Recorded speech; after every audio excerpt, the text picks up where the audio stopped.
Hey, so here we are again. Oh, that screen was close.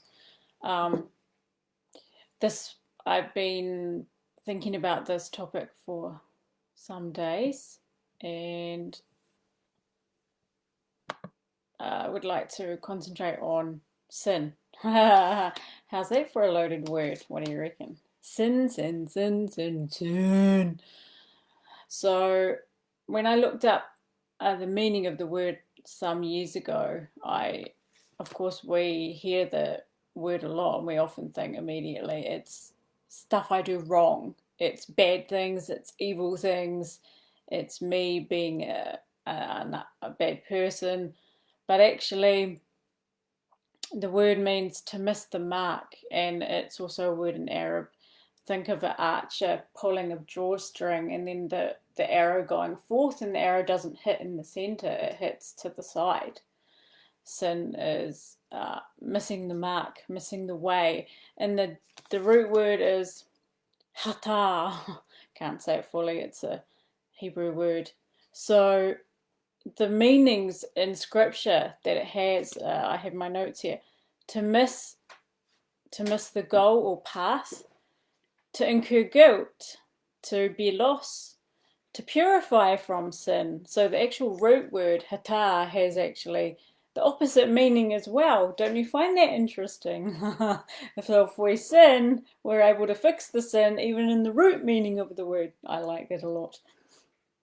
Um, to cause induce to sin, maybe to cause someone else to sin, to miss oneself or lose oneself, to wander from the way. Like to wander, I wander from the way, I lose the way. Let's go quickly. What does it mean to sin against God or myself? Let's look at the Ten Commandments.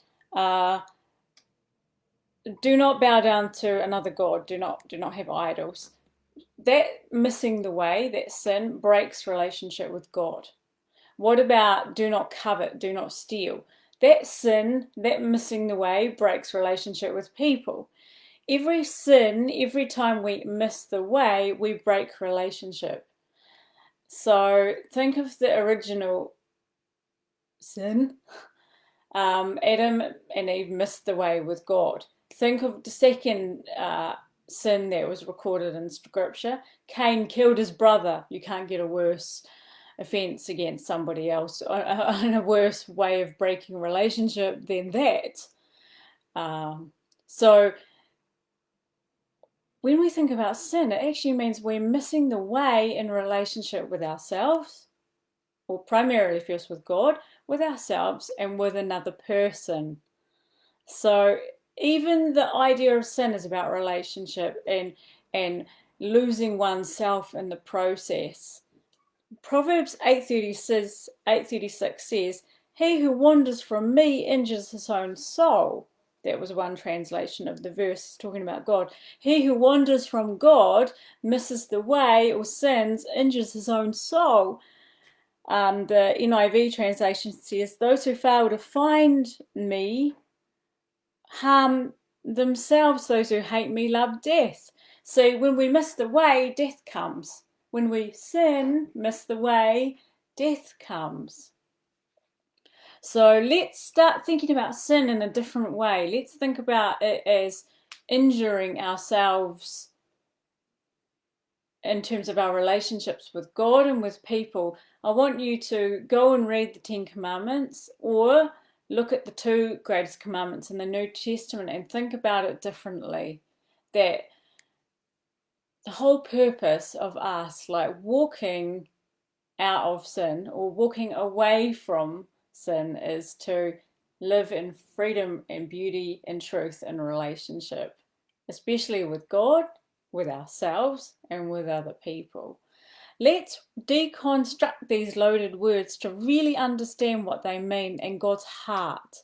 God's heart is that we would be in full relationship with Him and walk in life.